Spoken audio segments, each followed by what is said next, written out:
I want you to just take a second and imagine organizing a massive community initiative. I mean, we are talking months of meticulous planning, late night phone calls, coordinating all these volunteers, securing permits. Oh, yeah, the whole logistical nightmare. It's exhausting. Right. And finally, the big day actually arrives. You and your team successfully help hundreds of people. It's a total triumph. But then you wake up the next day and that entire monumental effort has completely vanished from memory. Poof, gone. Wow. Yeah, like it never even happened. Exactly. Almost like it never happened, all because, well, no one bothered to write it down.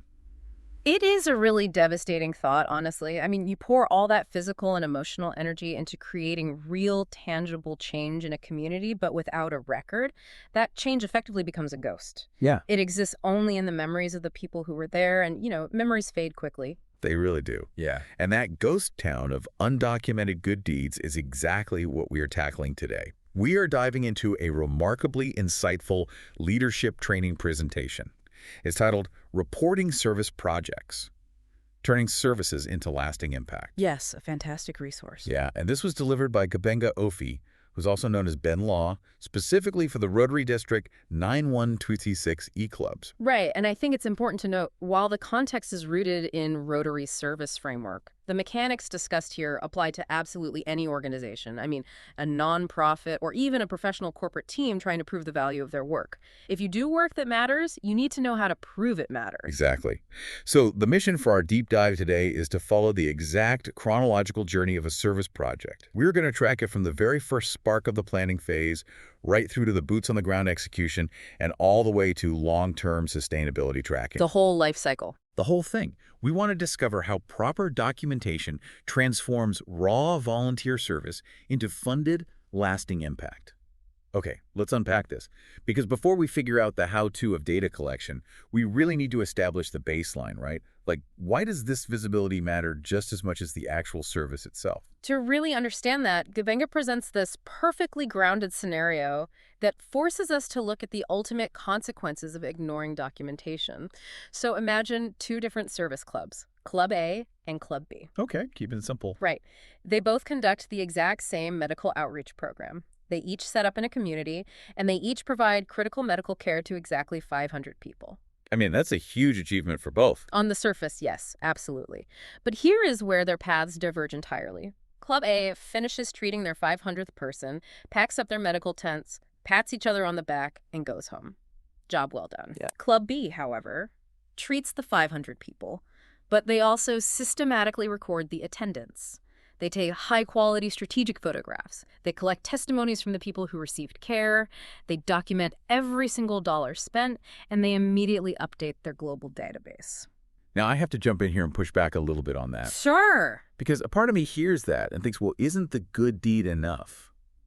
It feels a bit like saying if a tree falls on a forest and you didn't post a highly curated picture of it on social media, it didn't actually happen. Like, shouldn't the focus just be on those 500 people who got the medical care? They got better.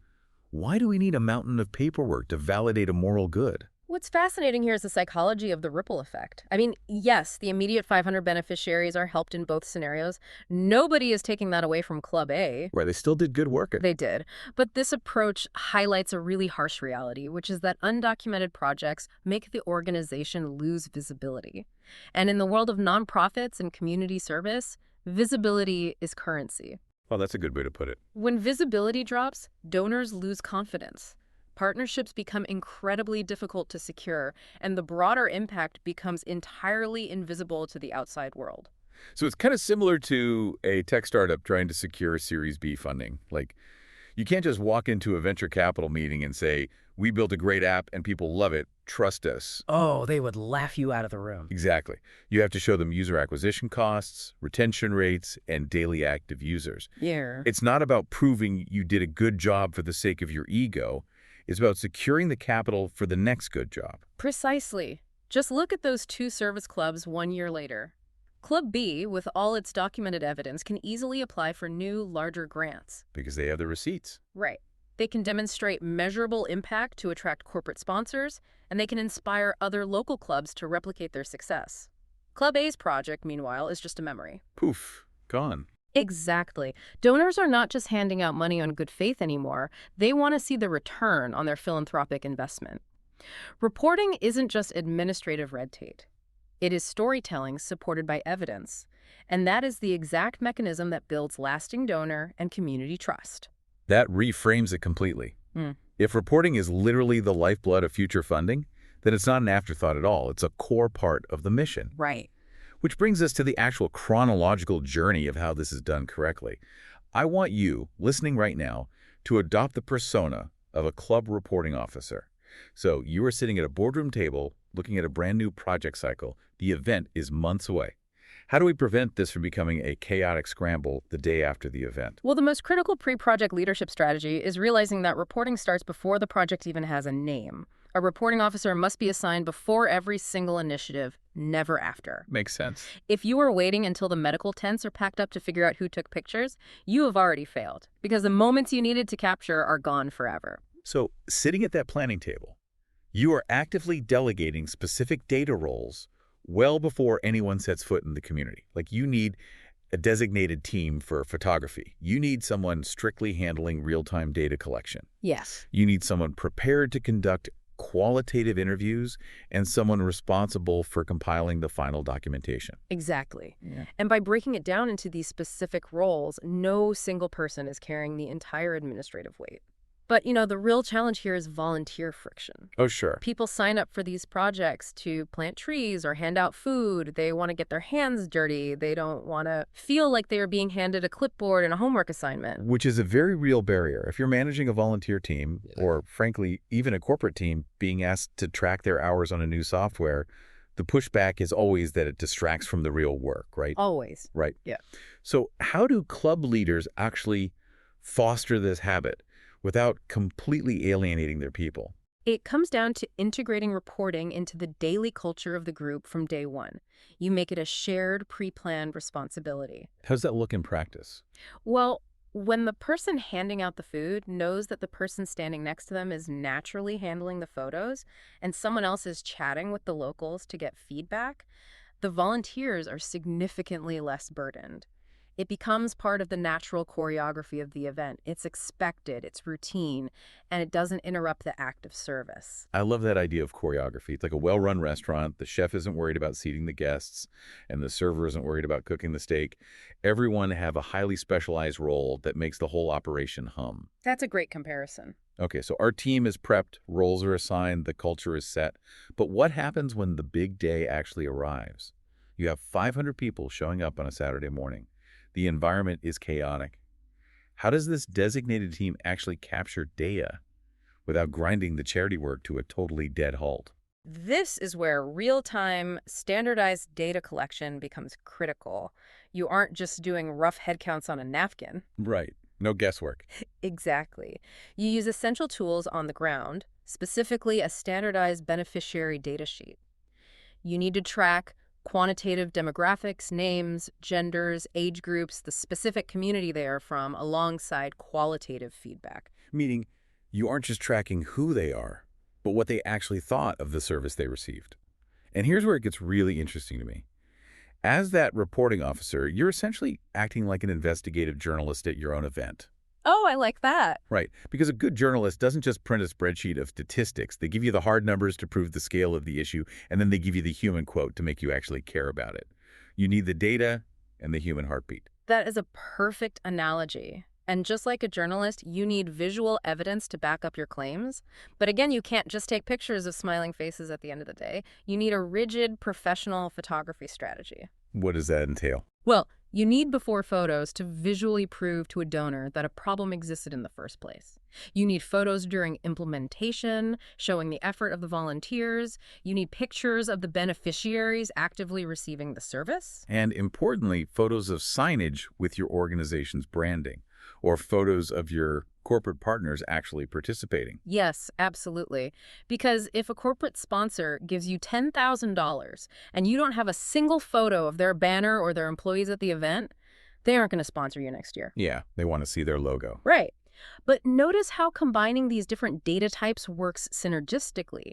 When you take the qualitative feedback from your interviews and combine it with the quantitative beneficiary demographics and chronological photo evidence, you create an undeniable picture of project impact. It removes guesswork. You aren't scrambling, you are just following a very deliberate recipe. A recipe for impact. I think this is incredibly useful for anyone listening who has to report metrics to a boss or a board. Standardization just removes the anxiety of not knowing what to track.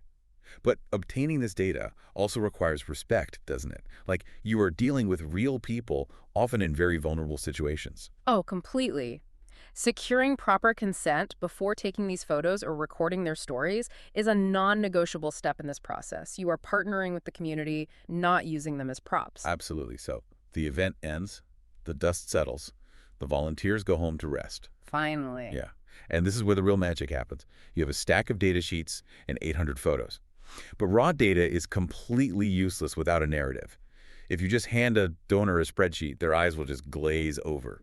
How do we synthesize this information into a persuasive story before it goes stale? You put it through a framework. Every single service project report must answer 6 critical questions to be effective. Okay, let's hear them. Number 1, what was done? Number 2, why was it done? Like, what was the actual community need? Number 3, who benefited? Number 4, how many benefited? Number 5, what changed? And number 6, what was learned? That last one, what was learned, is so powerful. It shows a level of organizational humility. It tells a potential funding partner, we are a learning organization. We analyze our friction points so your money goes further next time. Yeah, exact. And for Rotary specifically, these answers don't just sit in a filing cabinet. They plug into a global measurement system called Rotary Club Central, right? Yes, and this is where local action turns into global visibility. By standardizing daily tracking metrics across 4 main areas, service activities, membership participation, partnerships, and outcomes, a single club's weekend project feeds into a global dashboard. It essentially turns an isolated good deed into a glowing dot on a global heat map of impact. It really proves the massive scale of the organization.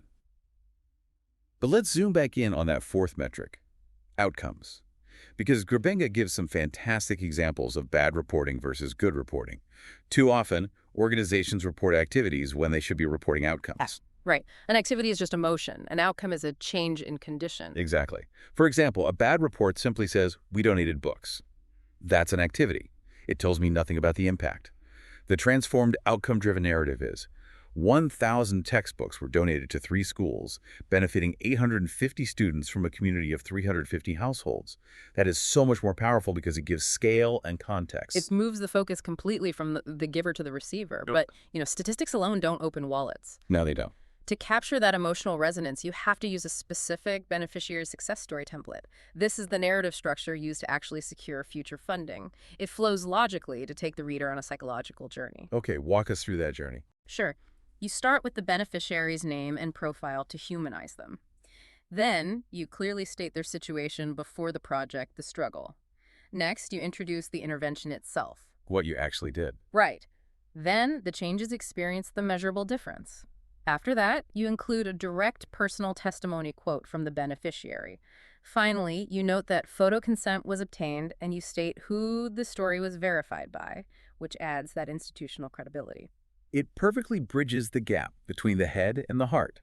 The statistics satisfy the logical part of a donor's brain, and the success story template satisfies the emotional part. It proves that distributing materials actually made someone's life demonstrably better. And if you've done all of this correctly, you've successfully reported your project. But that leads us directly into the final and perhaps most difficult phase of this timeline. The long game. Because a project isn't truly successful the day it ends, is it? No. If we connect this to the bigger picture, a project is only successful if it's still working a year later. You have to track the long-term ripple effects of your projects to secure those massive sustainable partnerships. We're talking about essential key performance indicators for both environmental and economic sustainability. Give me an example of how that shifts the reporting mindset. Take a tree planting initiative. A lot of groups will plant 1,000 trees, take a group photo, and report a massive success. But the real measure of impact isn't the number of saplings you put in the ground that Saturday. What is it then? It is the survival monitoring plan. How many of those trees are actually alive 6 months later? Wow, yes. Because to a corporate sponsor, a dead tree is a wasted dollar. If you report that you planted 1,000 trees but have no follow-up data, they won't fund you next year. But if you report that 850 trees survived, and here is our ongoing watering schedule, you prove you are a serious investment. Exactly. Or look at economic empowerment programs. If you host a workshop to train women in local business skills, the long-term impact isn't just the number of women who sat in the classroom. Right. It's how many microbusinesses were actually launched and what the measurable income improvements were 6 months down the line. That is how you measure long-term project growth. You aren't measuring the input, you are measuring the sustained output. But once you have that long-term evidence, you have to pitch it. Yeah. And you aren't just talking to one monolithic audience. Like, the way you speak to a bank sponsoring your event is very different from the way you speak to a local volunteer. This is a crucial leadership skill. You have to tailor your impact narrative for diverse stakeholders. First, you have the donors. They need strict financial and operational accountability. Because they wrote the check. Exactly. Their only question is, what happened to our contribution and did it yield a return? Your hard data and survival rates answer that. Then you have your club members or employees. Right. They want to see that their sweat equity actually created value. They need to feel like their weekend wasn't wasted. Exactly. Then, looking higher up the chain, district leadership or a corporate board wants impact metrics that align with broader global goals, and they are looking for replicable models they can scale to other regions. Makes sense. And finally, you have the public. When you put this on your website or social media, the public doesn't want to read a spreadsheet about survival monitoring plans. They need the human stories, the quotes, the community transformation photos. This builds your visibility and your public credibility. It's almost like a prism. You take the exact same beam of light, the raw project data, and you pass it through this reporting prism, refracting it to hit all these different audiences perfectly with the exact color of information they need. That is a beautiful way to think about it, and this raises an important question for any organization or leader listening right now. Are you actively maintaining these stakeholder relationships with tailored evidence? Probably not enough of us are. Right, because accurate, detailed project reports that prove sustained community impact are the exact mechanism that builds lasting trust. When a donor sees that you diligently tracked the survival rate of those trees or followed up on the income of those entrepreneurs, they know their money is safe with you. That paves the road for future grants and truly sustainable community partnerships. You move from being a charity to being an impact partner. So what does this all mean?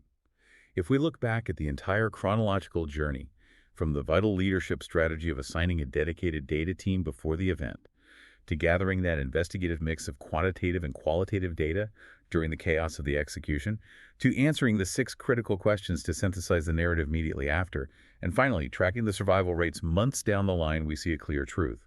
Reporting is not an administrative burden. It is an essential service activity that literally multiplies your capacity to create change. Without documentation, your capacity to help a community is strictly capped by the resources you currently have in your own pocket. With it, your capacity to help becomes limitless because you can invite the entire world to participate in your success.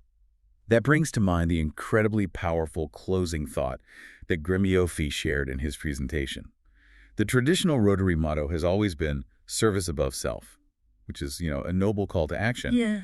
But he argues that the modern responsibility, the only way to truly lead and sustain that work, is a new mantra: service above self and impact beyond sight. It is a profound shift in perspective. It demands that we care about what happens after we leave the room. And I think there is a direct practical application for you, the listener, even if you never plant a single tree or organize a medical drive. Oh, for sure. Look at your own life, your own career, and your own professional projects.